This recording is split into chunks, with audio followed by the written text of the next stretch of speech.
Good evening. You're listening once again to the Hour of the Time. I'm William Cooper. Tonight, ladies and gentlemen, make sure that you're comfortable, that you're ready for a deep shock, because I'm going to make the connection between Osama bin Laden and George Herbert Walker Bush and his son George W. Bush. So you might want to listen very, very carefully. And I guarantee you, you're going to be amazed. You're going to wake up. You're going to be shocked. You're going to be angry. And then some things are going to begin to make a whole lot of sense that never made any sense before.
Ladies and gentlemen, shortly after or during Bush's tenure at Yale University, he was recruited into the Central Intelligence Agency. George Herbert Walker Bush, that's the father of the current president, who was our president at another point in our recent history, was deeply involved in the fiasco at the Bay of Pigs. All of this stuff is on record. It's been published in many, many books and reports and articles, for years. So you're going to have to go and look that up. Some of it can be researched on our website. There are some stories at the end of the one that we have on our exclusives page entitled America's New War. If you click on every single one of those links at the end of that story and read all of the text within those stories in separate newspapers and news services and websites, you will begin to pick up the web, and you will be referred to other links and sources so that you can verify all of this material for yourself. We've given that to you. In my book, Behold a Pale Horse, you can see some of the history of President George Herbert Walker Bush in connection with the Central Intelligence Agency, the drugs in the Golden Triangle, the connection between the Iran-Contra affair, drugs, Oliver North, Admiral Poindexter, and a whole bunch of other things, and that tremendous financial conglomerate known as Bank of Credit and Commerce International, otherwise known to researchers as BCCI.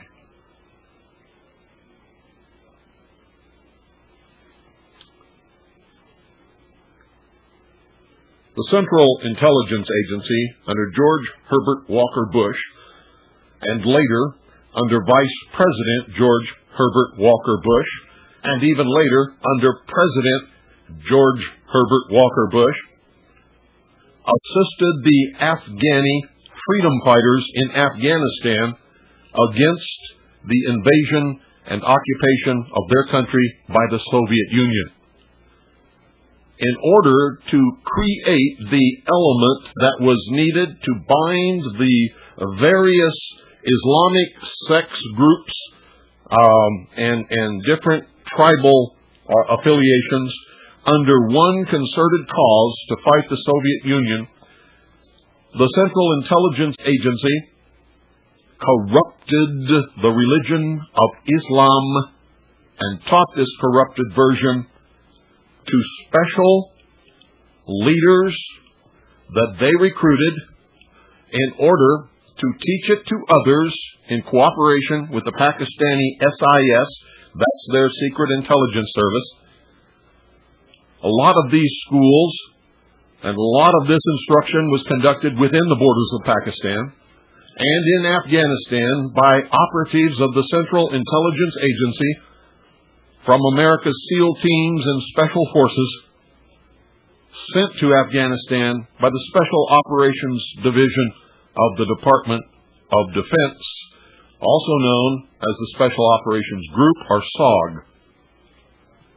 All of this, too, is a matter of record. A friend and business partner of the Bush family for many years, the senior bin Laden, sent his son to help in this effort. The younger, Osama bin Laden, was recruited by the Central Intelligence Agency, trained by them as one of these special leaders to teach the corrupted version of Islam, the corrupted version that convinced all of these young, hot-blooded Muslims that they should participate in a specific jihad or holy war against the Soviet Union. Arms were furnished by the Central Intelligence Agency, and there were advisors from the United States of America with these people as they fought the war against the Soviets for all of those years. Now, for that as a background, and most of it already published and in the public domain in many different books and many different papers, many different reports, has come out in Senate and House investigating committees during their questioning. A lot of it came out during the so-called Iran-Contra affair and in a whole lot of other investigations in and out of government. Most of you already know these things. Those of you who don't, you're going to have to spend some time reading, researching, and catching up. Tonight, I'm going to give you some information that I have independently confirmed through my own research, and others have also independently confirmed in their own research, and you will find in various reports and documents and books, much of which can be found on the Internet. Tonight, I'm going to quote to you from a book entitled Fortunate Son, written by J.H. Hatfield. J.H. Hatfield. When this book was first published, ladies and gentlemen, the copies extant are already out to the public sector, were rounded up somewhat mysteriously. The publisher withdrew their support of the book. The plates used for printing the book were smashed, and the book was, the way they say it in the publishing business, put upon the shelf. I'm going to begin quoting from a chapter entitled Ties That Bind, beginning on page 54, second to the last paragraph. George W.'s early days, or early years, in Midland, Texas, coincided with heady days for West Texas, touched off by the 1973 Arab oil embargo, as the price of crude eventually soared to more than $30 a barrel, and economists predicted it would go even higher. The junior Bush desperately wanted a bigger piece of the action, to strike it rich like his father did years earlier, but without using any of his own money. In June 1977, he formed his own drilling company, Arbusto Energy. Arbusto in Spanish means bush.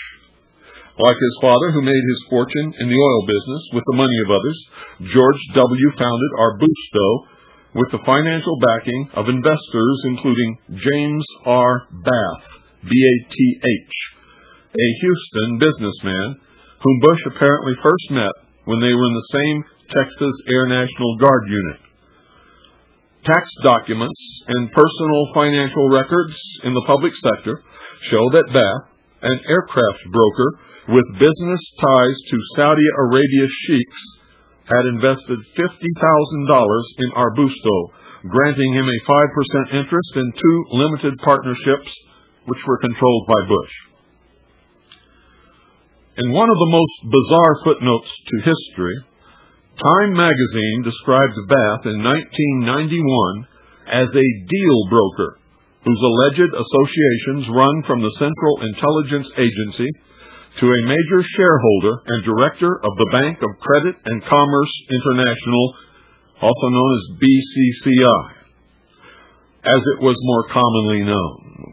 It was closed down in July 1991 amid charges of multi-billion-dollar fraud and worldwide news reports that the institution had been involved in covert intelligence work, drug money laundering, arms brokering, bribery of government officials, and aid to terrorists. And I can tell you that's all true. An accounting commissioned by the Bank of England finally exposed the extent of BCCI's deficits and criminal offenses, forcing the bank's eventual collapse. Bath was never directly implicated in the BCCI scandal. But according to the Outlaw Bank, an award-winning 1993 book by Time correspondents Jonathan Beatty and S.C. Gwynn, Bath originally made his fortune by investing money for Sheikh Khalid bin, that's Sheikh Khalid bin Mahfouz, and another BCCI-connected Saudi, Sheikh bin Laden. Allegedly, and he absolutely is, it's not allegedly at all, the father of none other than Osama bin Laden, the man accused by the U.S. government of masterminding the August 1998 terrorist bombings of the American embassies in Kenya and Tanzania, which killed more than 250 people, and now the mastermind of the attacks upon the Pentagon and the North and South Towers of the World Trade Center buildings in New York City. According to news reports, in a 1976 trust agreement drawn shortly after Bush's father was appointed director of the Central Intelligence Agency, now listen closely, Saudi Sheikh Salam M. bin Laden appointed Bath as his business representative in Texas. Bin Laden, along with his brothers, owned Bin Laden Brothers Construction, one of the largest construction companies in the Middle East. In a 1991 deposition, Bath testified he was the sole director of Skyway Aircraft Leasing Limited, a Houston company owned by Khaled bin Mahfouz. Bin Mahfouz had been a major shareholder in the Bank of Credit and Commerce International, which had been accused of using Mideast oil money to seek ties to political leaders in other countries throughout the 1970s and the 1980s. According to court documents that are on public record, Bath also swore that in 1977 he represented 4 prominent and wealthy Saudi Arabians as a trustee and used his name on their investments in the United States. In return, he received a 5% interest in their deals. Federal authorities, the Financial Crimes Enforcement Network, and the FBI later investigated Bath after allegations.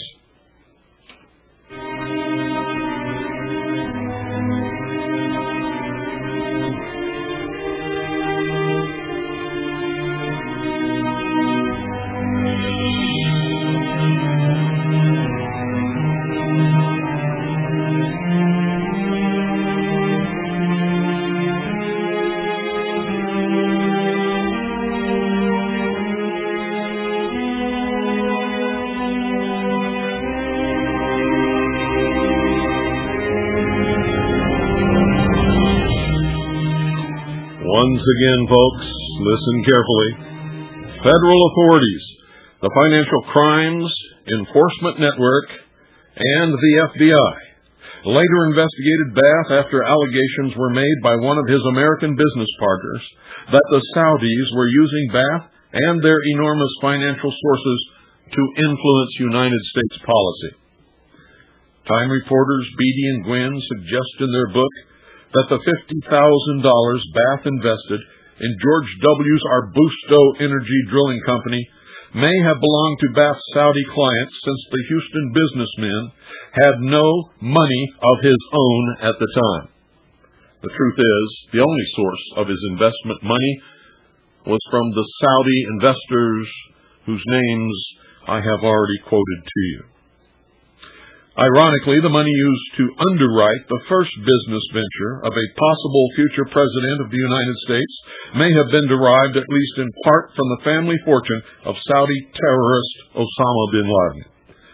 In 1990, in an attempt to distance himself and his presidential father from the growing BCCI scandal, George W. Bush stated in an interview that neither he nor the elder Bush had ever conducted business with James Bath.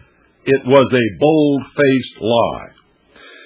Junior went on record at the time as saying that he met the Houston businessman in 1970 when both were fighter pilots at the Air National Guard base at Ellington Air Force Base. President Bush, quote, knows Bath the way he knows thousands of people, end quote, his son told the press. And the two men could not be considered good friends. Another bold-faced lie. Quote, I've never done business with him, and I know the president hasn't either, end quote. Another bold-faced lie. Because, ladies and gentlemen, a few months later, the release of tax documents and personal financial records into the public sector forced George W. Bush to admit that Bath had indeed been one of our Busto Energy's original investors. Bush said that to his knowledge, Bath's investment was from personal funds, and no available evidence existed to determine that the money came from Saudi interests, except for the fact that no personal funds of that magnitude could ever be located or ever be found on record to have belonged to Mr. Bath. A lot of questions remain unanswered as to Bath's motives behind his investment in George W.'s first business venture. But in light of the record of George W.'s father, George Herbert Walker Bush, his involvement with the recruiting and training of Osama bin Laden, his friendship with the bin Laden family and many other wealthy and well-placed Saudi Arabians in the Middle East, his deep involvement in the oil industry, both in the United States and in the Middle East, and his involvement with the Central Intelligence Agency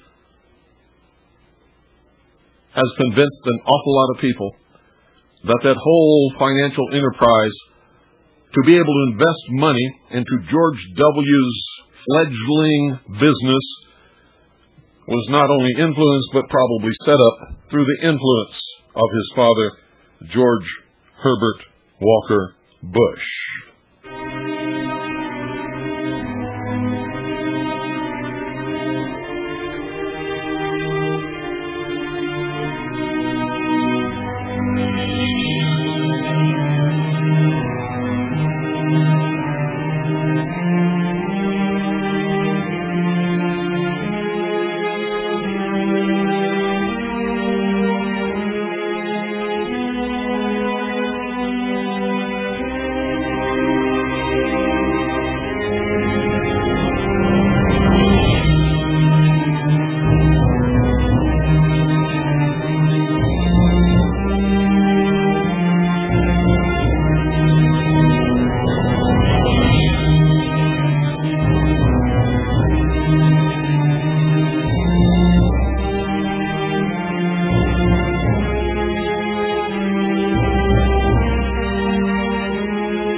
Phones are open, 520-333-4578. Taking your calls. 520-333-4578 is the number. What do you think about what you just heard? Not what you just heard, but I know many of you have been looking into these things for many years, have actually been involved in some of the research that is disclosed, some of the things that I've just revealed to you over this broadcast. You've also heard some of it over other broadcasts, on videotapes, on special television reports. on such things as the Freedom of Speech Network. Good evening. You're on the air. Yeah, Bill? Yeah. I'll tell you what, I'm not surprised. I kept telling everybody where I worked at during the election that Bush was hooked up in that BCCI. Oh, absolutely. His father was. George. Oh, yeah, they filed bankruptcy down there. Them guys are in that stuff. And I'll tell you what, I'd like to have a copy of that information you just put out. Well, how can I get it and what I got to do to get it? Go order the book. It's called Fortunate Son by J.H. Hatfield. Let me write this down. I'm excited about it. It's a biography of George W. Bush, and it is full of facts. There's only one part of this book that I'm going to caution you against, and that's the part at the end where he uses anonymous sources whom he does not name, so that you cannot check on any of it, to claim that Bush was a habitual cocaine user. Well, hey, Bill, the good Lord just brought it to my attention. About 2 weeks ago, somebody died who wrote a biography, committed suicide. Is this that guy? I have no idea. I haven't heard about him. Oh, well, Bill, check it out. I heard it one day while I was cutting grass, but I said, man, that's very interesting. This guy committed suicide. It's a suicide. Now, I don't know who it was. Somebody wrote a biography on this man. And now he's dead. He hasn't been dead no more than, I would say, about 3 to 4 weeks at most, Bill. Unless you can tell who it was that commits suicide and where you saw it at, it's just rumor, isn't it? Well, if you want to call it rumor, but it's going to come out, and when it comes out, then I'm going to let you know, because I'm not exaggerating. I heard it on a regular radio station, not a shortwave station. They gave it right over. I just wish I remembered the guy that wrote the biography. It was him that wrote the story about one of the Bushes. He died. That much I do know. I didn't make no mistake hearing about it. Okay. But if you want to count it as a rumor, that's all right. Unless you can tell us the name of the person and the source from which you got the information, it is a rumor. That's the definition of a rumor. Okay. Now the name of this book again is Fortunate Son. Fortunate Son by J.H. Hatfield. And I can go get it at a bookstore. I don't know where you can get it. I know if you look for it, it's in print, you can find it. I'm going to try to find it. I'm not surprised at all, Bill. I knew about that BCCI. I kept telling people at work about that. I said, between Bush and Gore, like George Wallace said years ago, not a dime's worth of difference. Well, wasn't a dime's worth of difference. You're right about that, except it shrank to a nickel. All right. Nice talking to you, brother. Thanks for calling. Bye-bye. 520-333-4578. Phones are open. Good evening, you're on the air. Oh, how you doing, Bill? Good. Yeah, as an addendum to your research, I think what is interesting is that why Bush is so close to Putin is that his great-grandfather, George Herbert Walker, was one of the people that helped finance the Bolsheviks through the corporation, the American International Corporation, which I think is an interesting footnote. But I just want to thank you for your great research on this particular problem. I think what we hear in the media on CNN, on the communist news networks and NBC and some of these other media outlets, we just hear that bin Laden is the main suspect and everything, and we don't get the full picture, and I think that you clue us in terms of like what's really going on. Don't you think it's funny that they've been looking for him for so many years, can never find him? Now all of a sudden they're accusing him of blowing up the Twin Towers, the World Trade Center, and the Pentagon, and now they claim that they know exactly where he is, and they're following him by satellite. Now, how did that happen? Right. And all these journalists, going over there to interview him and stuff, and it's like they don't know where he is, but the journalists can find him, but the CIA can't. Yeah, and supposedly Timothy McVeigh could, too. Sure. Or Terry Nichols. Right. Okay, thanks a lot, Bill. You're welcome. Bye. And I got news for you guys. I've, read quite a bit about Terry Nichols and studied him in our investigation, and Terry Nichols probably couldn't find his own rear end, in a dark tent at high noon. Good evening. You're on the air. How you doing, Mr. Cooper? Good. I have a question. They're going to have a war on terrorism. That's what they say. But if it's anything like the war on drugs, it's really a war on the Bill of Rights. Yeah, I was wondering, who are they going to define as a terrorist? Probably me. See, that's what I'm worried. Because they're calling up, 35,000 reservists for Homeland Defense. 50,000.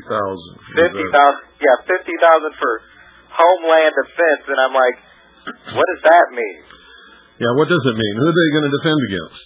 Yeah. I mean, they've already admitted that you can't, they can't keep track of terrorists, and you can't stop a terrorist attack if they're really committed to making the attack. All you can do is track them down afterwards and, terrorize them, or the people that where they live or something. And I mean, this is ridiculous. Yeah, I'm just worried that in all this hysteria that's been created, that folks like us are going to get lumped together with Mideastern folks, and we're going to be taken away to God knows where. I told you that years ago. Why is everybody so shocked when they see it starting to happen? Yeah, I was listening to another talk show, and this guy claims that within a week or two that they're going to round up somewhere around 100,000 folks. Now, this guy didn't get it. He wouldn't name his source, so it's a rumor. Well, not only is it a rumor, but he's probably dead wrong. Yeah. They probably will get around to doing it, but nobody knows when. But I guarantee it's not going to be in the next couple of weeks. Okay, thanks a lot, Mr. Cooper. You're welcome. 520-333-457. That was probably Alex Jones.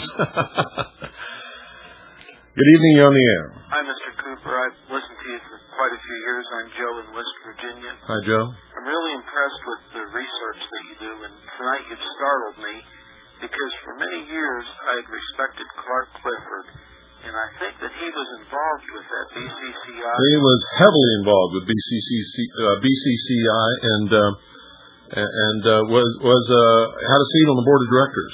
Yeah, and I think that he was about to be indicted, and they decided that due to his ill health, they wouldn't proceed with the indictment. Yep, you're right.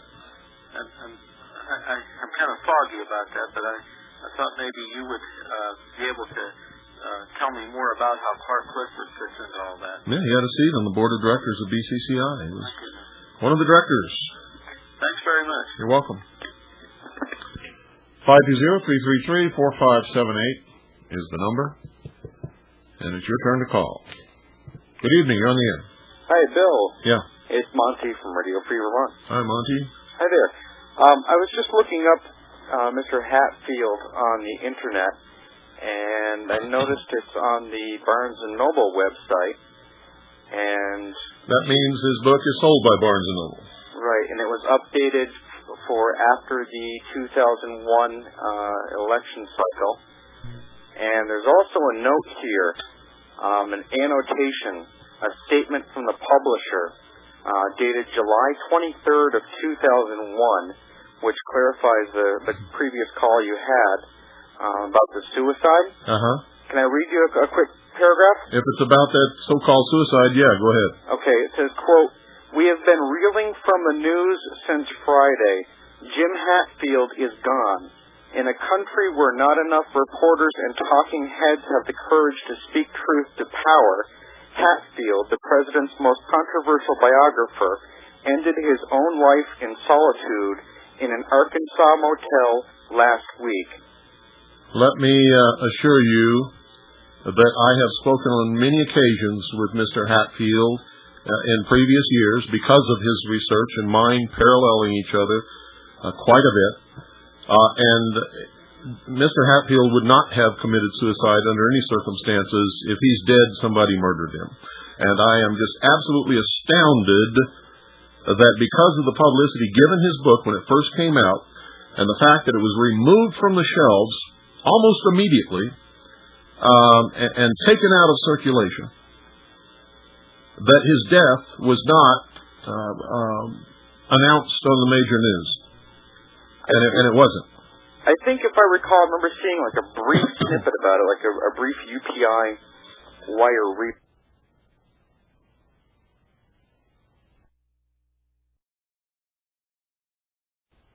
Book, The Bush Camp Successfully Stifled when it was first published in '99. Oh yeah, they pulled it right off the shelves. Almost as soon as it got on the shelves, it was pulled.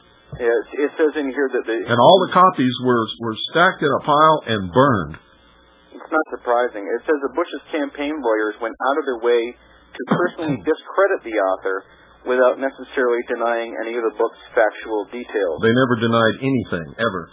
Well, it's just like your book. They go out of their way to discredit you without denying any of the details. Well, they attack my character. They call me a drunk and a liar and a bank robber and a child molester and a white supremacist and everything in the world. But they never, ever have refuted one thing that I've ever published, that I published in my book, or that I put out on this radio broadcast. I would agree. But anyway, I just wanted to add that in. Thank you. We'll talk to you later. Thank you, Monty. No problem. Well, you heard it, folks. And I'm telling you right now, Mr. Hatfield did not commit suicide. If he's dead, he was murdered. Good evening. You're on the air. You better watch out, or George Jr. is going to call you the most dangerous talk host in America. That would be wonderful, wouldn't it? Yeah. Then I could put 2 notches on my gun. or on my microphone, I should say. And unfortunately, that's all the things I'm going to add to the conversation, so I'll hang on. Okay. Thank you. Thank you. 520-333-4578 is the number. Taking your calls till the end of the hour. Good evening. You're on the air. Hello, Bill. Matt from Connecticut. Hi, Matt. I know someone who works for a major book chain where Fortunate Son is a bargain book, and you could probably still find it. Where? Borders Books and Music. Borders Books and Music. You heard it, folks. For a fact, I've seen it 2 months ago. Yeah. Go get it. Oh, yeah. Go get it and read. It starts when George W. was, in fact, starts before he was born and goes right up to when he went to the White House. Yeah. And you know what? They weren't selling too hot from what I heard. They were out there, but people weren't buying them. Well, that's too bad, because when they first came out, before they were snatched off the shelf and put in a pile and burned, they were, it was #1 on the New York Times bestsellers list. Well, what happens is with these major... people get scared. Once a book is vilified like that, and they know that somebody doesn't want you to read it, they won't. Sure. They're scared. What happens, though, sometimes is when they have a lot of these books, they will put them as a bargain title, and they'll sell them by the pallet. And a lot of times they'll slip through. And I know this guy had a ton of them. Good. Maybe he'll sell them all. I can give you another title, too. I don't know, perhaps you've seen this book regarding Osama bin Laden and Afghanistan. Unholy Wars by John K. Cooley. Yeah, I'm familiar with it. In fact, I have it. Oh, okay. Yeah, and the subtitle is Afghanistan, America, and International Terrorism. Yeah. And for the listeners' benefit, it can... American people are so blind and so ignorant. It's just incredible. Sure. It's just bin Laden was created by the Central Intelligence Agency. He was created by George Bush's father. And people don't realize that. Well, most people don't realize that these terrorist organizations either they were created by us, or by the Soviet Union, or by Cuba, or by Great Britain. And if you know enough about the Cold War, you know that was a hoax. So, ultimately, when you get to the highest levels, they're all working for the same team. Yep. And this book, Unholy Wars, deals with BCCI. It deals with the... You can also read an awful lot about BCCI and George Herbert Walker Bush in my book, Behold a Pale Horse. Oh, yeah. Well, I picked that one up about 10 years ago, and I've read it about 5 times. So I'm very familiar with that. But this book, my mother, before she passed away, God bless her soul, she had found this book at a tag sale and gave it to me because she knew that I would find it interesting. And okay, well, thanks for calling. You're welcome. Good night. 520-333-4578 is the number. 520-333-4578. Good evening. You're on the air. Hey, Bill. This is Laden down the road here. Howdy.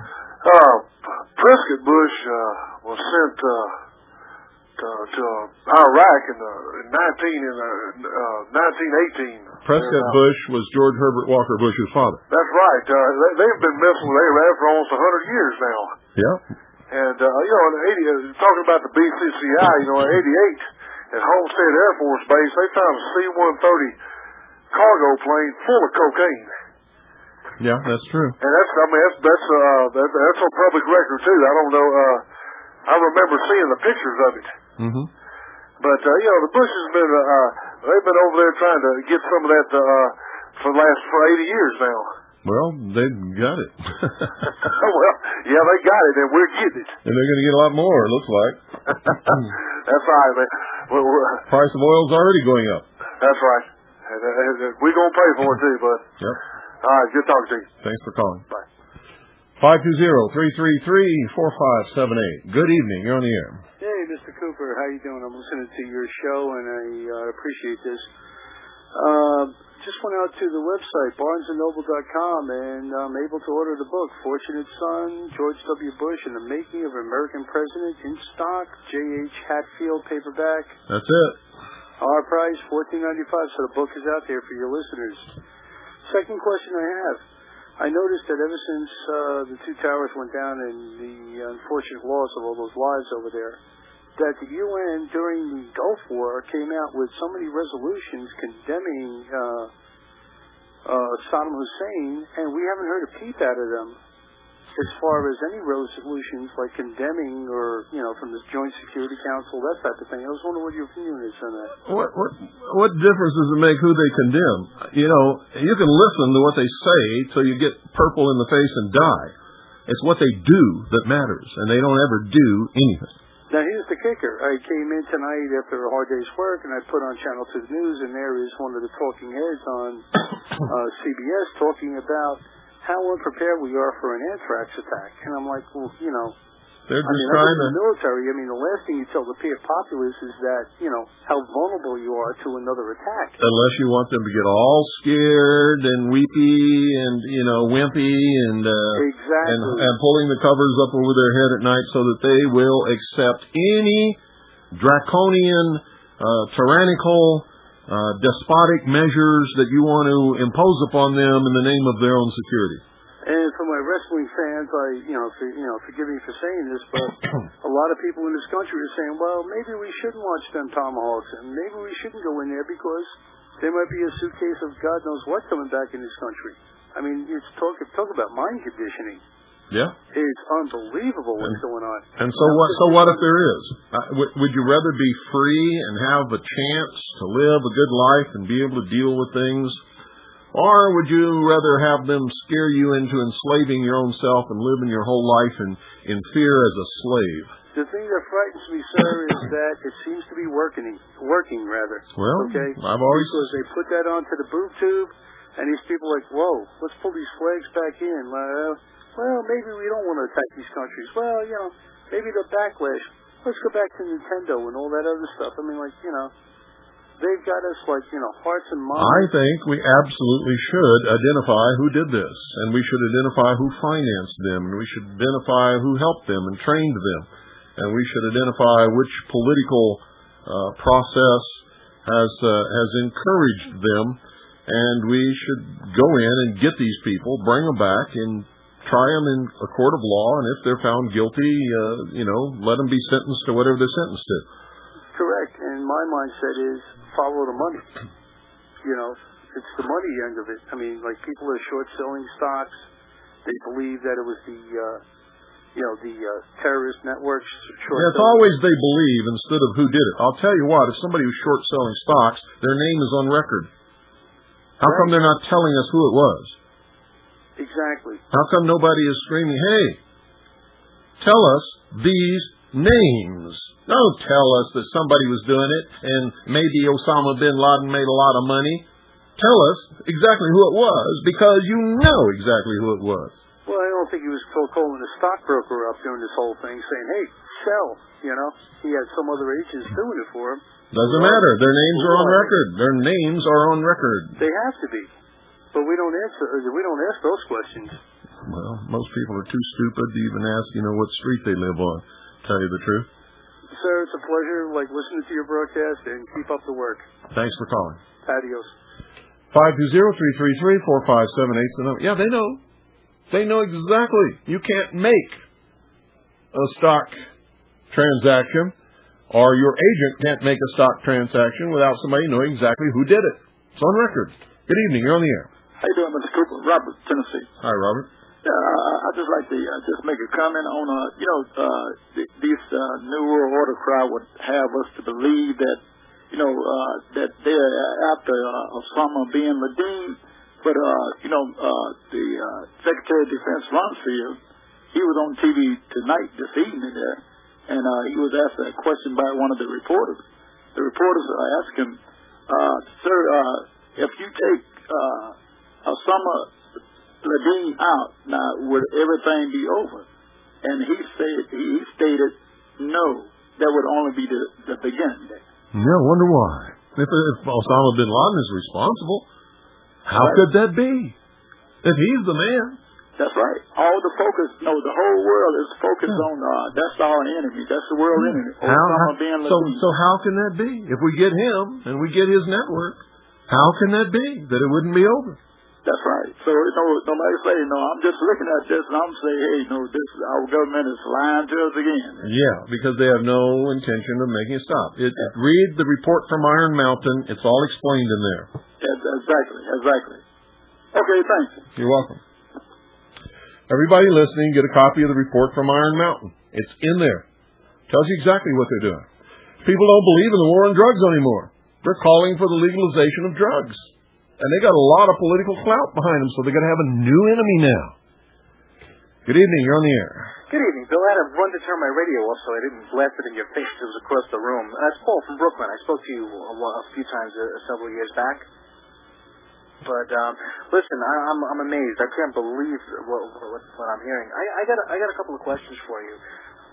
In this particular crisis and everything that's going on right now, in your opinion, do we stand behind what our government's doing? Knowing all this is happening, but yet knowing we're still in the midst of this horrific crisis. Depends upon if what they're doing is right or wrong. It is never proper to stand behind anybody if you know in your heart they're wrong. That's what Hitler's followers did, wasn't it? That's true. And didn't the Nuremberg trials prove that your responsibility is to refuse if you know it's wrong? Absolutely, because they held German officers who were supposedly following orders. Yeah, and they executed them too, didn't they? Yes, they did. You want to be executed if somebody comes over here and kicks our butt and decides you're a war criminal? No, definitely not. And if you think nobody can kick our butt, I'm telling you right now, there's so many atomic weapons loose in the world that could happen very easily. Look what happened when one plane crashed into the Pentagon and two planes crashed into the Twin Towers, the World Trade Center. Washington, D.C. was in a panic. True. Nobody knew where anybody was. Everything was evacuated with no plan. I'm telling you right now, for about 6 hours, the government was working, but it wasn't working with the people who were supposed to be working. It was working from underground command centers by people who nobody even knows anything about. Well, here's a real question that you definitely seem ideally suited to answer. Given the fact that now we're hearing all over the news that the Israeli Mossad supposedly warned us about all of this weeks before. They did. So did the Germans. So did the French. And then there was a guy in prison who actually specifically named the World Trade Center. Yeah, he made a phone call to the Secret Service and told them all about it. Exactly. So the question that I want to ask you in response to all of that is, if the government, was the government really in shambles, or in your opinion, they pretty much know that this was going to happen and just kind of, laid back and Some waited? people in the government knew. Most people didn't have a clue, just like everybody else. Amazing. But just like Oklahoma City, they wanted it to happen. Gives them more power. Well, what I was gonna say was basically that regardless of whether or not they quote unquote wanted it to happen, it definitely suits the purposes. I mean, I'm sitting here in Brooklyn and I'm watching F-16s fly over my head while I'm treating my. Yeah, why are F-16s flying over your head? supposedly to keep keep New York safe now that all this happened. No, it's to create it's to keep this sense of fear and urgency going. Well, right. There's always the two. And if you watch CNN, you'll never sleep again. It's horrifying. It's absolutely horrifying. Something else that in fact, CNN is the one that coined the phrase "America's New War." Right. Yeah, exactly. I thought it was just that thing. But another thing, and now again, this is, I guess it could sort of fall under the heading of rumor, but I'll tell you anyway because I know some people in the New York City schools. If you're going to get into rumor, forget it. We don't do that on this broadcast. Okay. Don't even want to hear it. Say it again? I said I don't even want to hear it. Okay, no problem. Anyway, keep up the good work. Thank you very much for your broadcast. And one thing I did want to tell you. Interestingly enough, if you can get a hold of a comedy tape called "You Are All Diseased" by George Carlin. Funny thing is he gives a parody of a lot of what you're talking about, but he talks about he makes a whole skit about airplane security, airport security, and how they can screw with us anytime they want as long as we're and it's. Oh yeah, George Carlin is he likes freedom. Yeah. A lot. Yeah, and he really comes out against a lot of this stuff. And of course, everybody's laughing hysterically and they forget about it when they go home, but that's the part of that particular act that I remember because he, in a sense, made a comedy skit out of exactly what you're talking about. Yeah. And it's just, if you can pick up the... I've heard it. Oh, you have heard it? Okay. I was raised with George Carlin. He's from my generation. I've been listening to him for years and years and years and years and years and years and years. He's absolutely hilarious, and by the way, I'm going to order your book again because I lent it to somebody, and I don't think I'm getting it back. I think this person is just reading it. Better hurry because it's out of print. Yeah, okay, definitely. But anyway, thank you again, Bill. Thanks for taking my call, and God bless America, man. You're welcome. Bye. 520-333-4578 is the number, and it's your turn. Good evening. You're on the air. Hi, Bill. Dave from Wisconsin. Hi, Dave. I was watching that Talking Head Bush on TV the other day, and he says, there's an old saying in the old Wild West, wanted dead or alive, speaking about going after Bin Laden. Yeah, dead or alive. And that was now, what kind of justice is that? Is that the kind of justice that we do? Absolutely not. Is that what we believe in? No, we have innocent before guilty. Yeah, people are saying he's responsible, but they presented no one with any proof. He hasn't been tried or found guilty by anyone in any court. Now, I'm not saying that he didn't have anything to do with it, but if he did, let's go get him, bring him back, present the evidence, and if he's convicted, then sentence him. Exactly. But it's not the American way to say, hey, look at that guy down the street. I know he's the guy that burned down the school 3 weeks ago. Let's go kill him tonight. Because that's exactly what they're doing. And if you want to go back to the old West saying, then if half the people on them airplanes were armed like they were in the old West, them buildings probably would not, or them planes probably would not have crashed. If those people on those planes had been allowed to carry guns, none of it would have happened. Exactly. You would have had plastic knives against people with guns. And yeah, maybe there'd be some holes in the side of the airplane, and yeah, maybe there would have been rapid decompression, and yeah, maybe somebody would have had a heart attack, but the plane would have landed safely, and most of those people would still be alive, and nothing would have crashed into the World Trade Center towers or into the Pentagon. Bet on it. Bet your life on it. That's exactly what I was thinking, and you'll never hear these talking heads talk about that on the... No, of course not, but I tell you what, there's nothing stopping all of the people in this listening audience from starting to call CNN and call every talk radio show in this nation and start talking about it, and calling Larry King live and calling all of the talk shows on television. And don't stop. I mean, do it for months and months and months and hammer it into the head. If those people on those planes had had guns, none of this would have happened.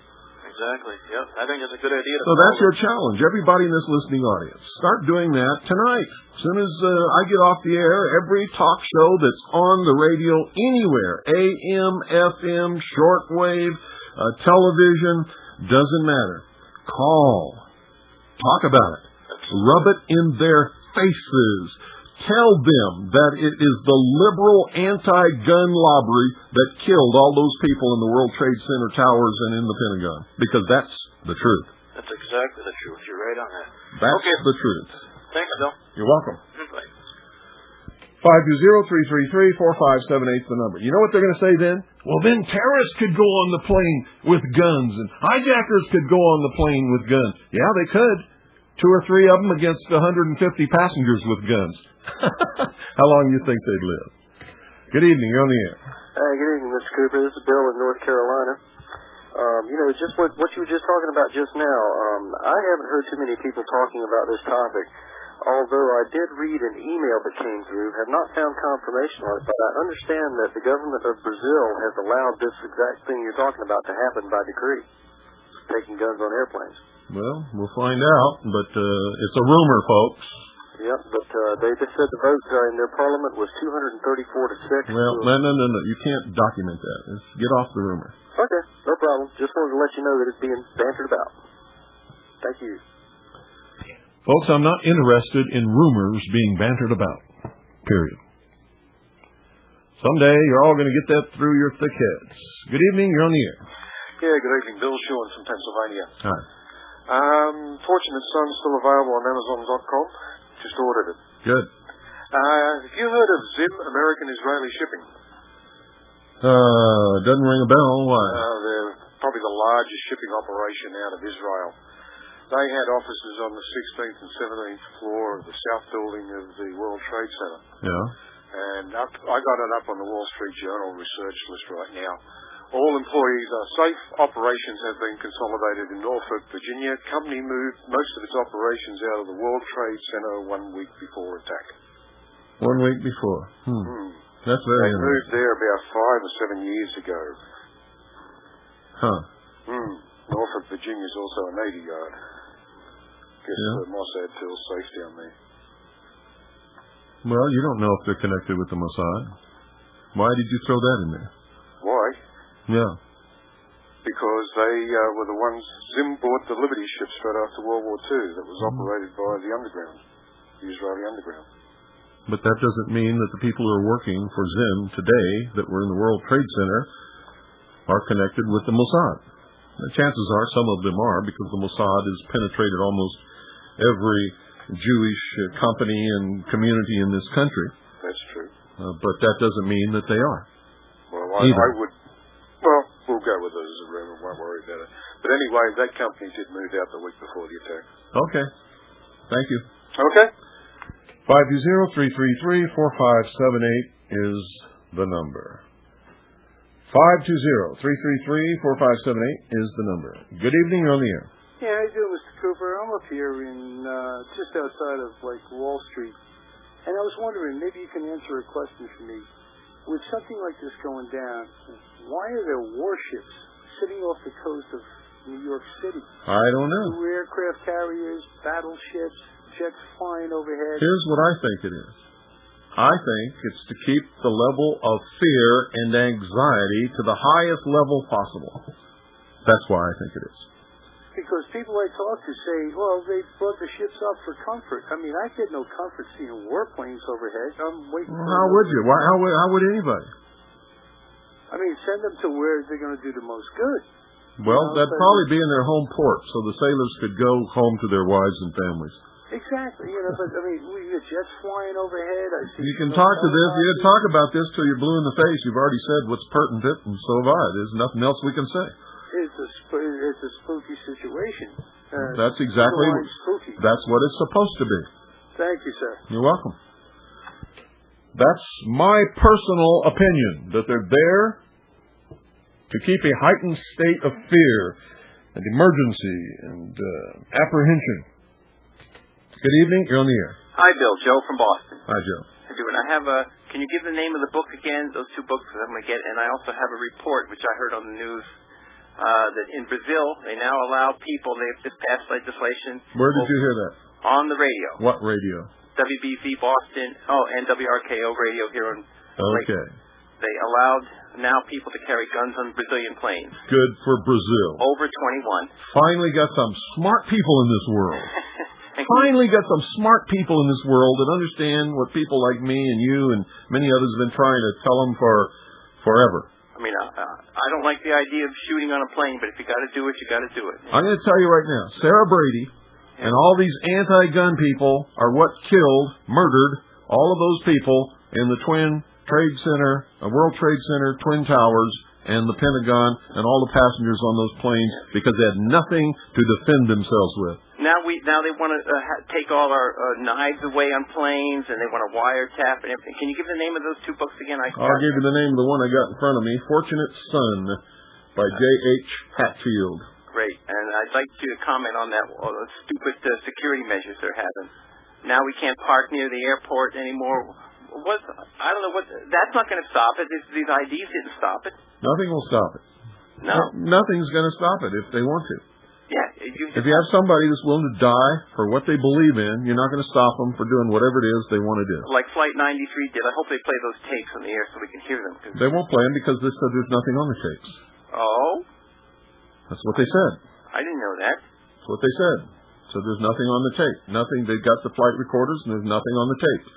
They said somebody turned them off. Well, I do know it is possible, Bill. My brother flies, and they do have an erase button on there at the end of each flight, which they shouldn't have.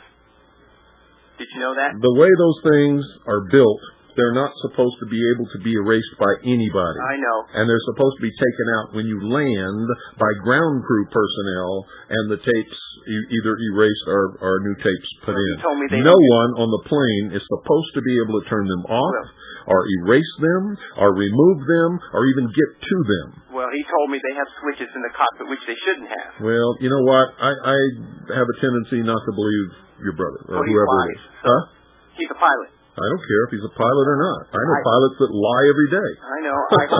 I hope he's wrong. I hope to God he's wrong. I hope he's wrong, too. I'm not saying that he's telling a lie. I'm just telling you that from what I used to be an aircraft mechanic in the United States Air Force. I know about these things. Okay. At least back then. Unless it's changed, nobody aboard that plane is supposed to be able to get to them, to be able to even see them, or take them out, or touch them, or erase them, or turn them off, or in any other way fool with them whatsoever. Maybe we'll have some new pilots call up and let us know what changes they made in these planes. You never know what goes on. Maybe they have. Okay, thanks. I hope they haven't, because the whole purpose of the thing is an emergency device to be able to record exactly what happens on board a plane in extremis is totally defeated if somebody can walk up and erase the tape or turn it off.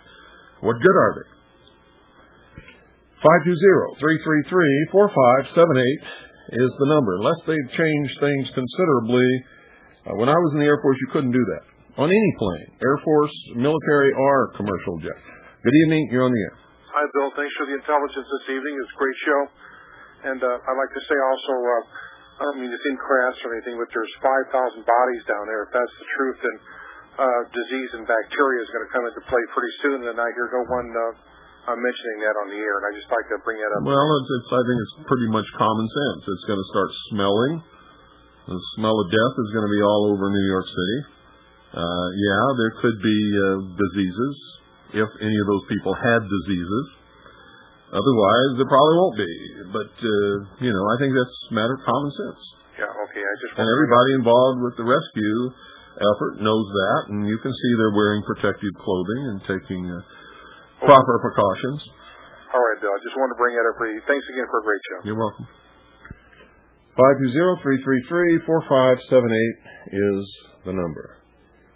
And I got to tell you, once that smell starts wafting across New York City, you're going to see a lot of people stop going to work.